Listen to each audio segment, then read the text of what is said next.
যাদের স্মৃতিশক্তি কম অথবা কমে যাচ্ছে, কোরআনের এই একটা আয়াত পড়ুন, ইনশাআল্লাহ তাআলা আপনার স্মৃতিশক্তি বৃদ্ধি পাবে। এটা কিন্তু 100% পরীক্ষিত আমল। অনেক আল্লাহর ওলিরা 1500 বছর ধরে এই আমলটা করেছেন। অনেক আল্লাহর ওলিরা, অনেক মুহাক্কিক আলেম তারা উপকৃত হয়েছেন। বিশেষ করে অনেকে আমাকে ফোন করে বলেন, হুজুর ছেলেটা এতদিন বেশ ভালোই ছিল, বিশেষ করে হেফজখানায় যখন দিলাম 20 পারা পড়ার পর পোলা আর কোনো কারণে পড়বে না।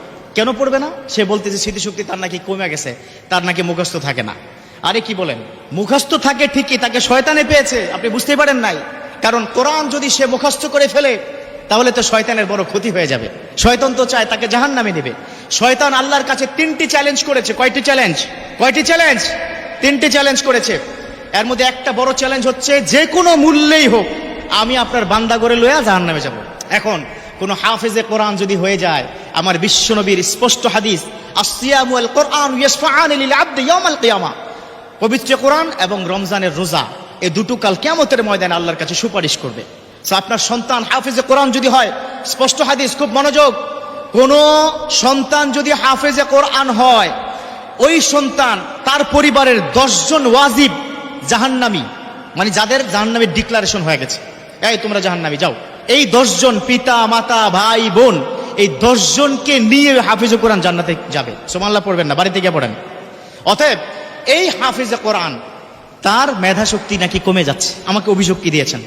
আমি বলবো, ওই হাফেজে কোরআনকেই বলবেন যে আব্বা, কোরআন শরীফের মধ্যে একটা আয়াত আছে যে আয়াত পড়লে মেধা শক্তি বৃদ্ধি পায়। রেফারেন্সটা হচ্ছে হযরত মুসা আলাইহিস সালাম। তিনি ছিলেন তুতলা। তিনি কি ছিলেন? তুতলা, মানে স্টোমার ছিলেন, স্টোমার। তিনি কিন্তু কথা জড়িয়ে যেত।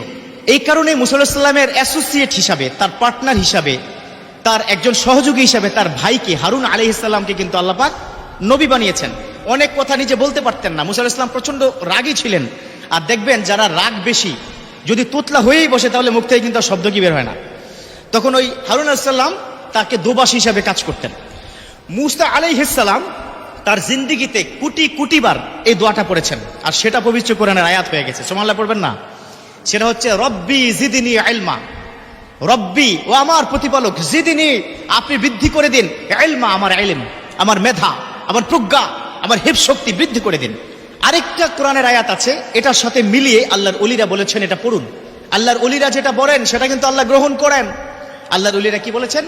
রব্বি ইয়াসসির, আল্লাহ আপনি সহজ করে দেন, ওয়ালা তুআসসির, আল্লাহ আপনি কঠিন করেন না, ওয়াতাম্মিম আলাইনা বিল খায়র। তো এই যে কোরআনের আয়াত দুটো দিয়েছি, এই দুটো আয়াত এখন থেকে আপনার সন্তানকে শিখান। বিশেষ করে যারা কি বাবারা একটু বয়স হয়ে গেছে, স্মৃতিশক্তি আপনারা কি ভুলে যান, আপনারাও পড়বেন। কি পড়বেন? আমার সাথে কি পড়ুন? রব্বি জিদনি ইলমা, রব্বি জিদনি ইলমা, রব্বি ইয়াসসির ওয়ালা তুআসসির ওয়াতাম্মিম আলাইনা বিল খায়র। এটা পড়বেন। তবে একটু আগে এবং পরে একটা কাজ দেব। আগের কাজ হচ্ছে দুরূদ শরীফ। কি কাজ? দুরূদ শরীফ পড়তে হবে। কারণ দুরূদ শরীফ কোনো ইবাদতের সাথে যদি না থাকে, সে ইবাদত কবুল হয় না। এটা গ্যারান্টি কে দিয়েছে? আমার রাসূল বলেছেন, মুআল্লাকুল মালাইকা, এটা হচ্ছে আকাশের সাথে ঝুলে আপনার ইবাদতটা। আপনি যত ইবাদত করেন, নামাজ, রোজা, হজ, যাকাত, দান, সাদাকা, সব আপনার আকাশে প্রথম আসমান, ইলা সামাইদ দুনিয়া, প্রথম আসমানে এটা ঝুলে থাকে। যখন আপনি দুরূদ শরীফ পড়েন তখন সেটা আল্লাহর কাছে যায়। সো যখন এই দুটো আয়াত পড়বেন তার আগে দুরূদ শরীফ পড়ে নেবেন। দুরূদ শরীফ সবাই আমরা কি পারি তো নাকি? এটা ছোট্ট কি দুরূদ শরীফ কি শিখাই? সাল্লাল্লাহু আলা মুহাম্মদ, অনেক ছোট্ট না কি? সাল্লাল্লাহু আলা মুহাম্মদ, এইটা দুরূদ শরীফ পড়ে রব্বি জিদনি ইলমা, রব্বি ইয়াসসির ওয়ালা তুআসসির ওয়াতাম্মিম আলাইনা বিল খায়র, এটা যদি পড়েন, গ্যারান্টি দিয়েছেন আমার আল্লাহ, গ্যারান্টি দিয়েছে আমার রাসূল, গ্যারান্টি দিয়েছে আউলিয়ায়ে কেরাম, গ্যারান্টি দিয়েছে উলামায়ে কেরাম, আমিও আপনাদেরকে গ্যারান্টি দিলাম। ধীরে ধীরে ইনশাআল্লাহ তাআলা আপনাদের মেধা শক্তি বৃদ্ধি পাবে, সন্তানের মেধা শক্তি বৃদ্ধি পাবে।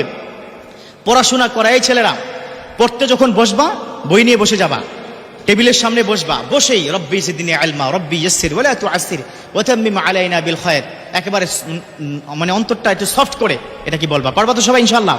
আল্লাহ আমাদের বুঝার ও মানার তৌফিক দান করুক, আমিন।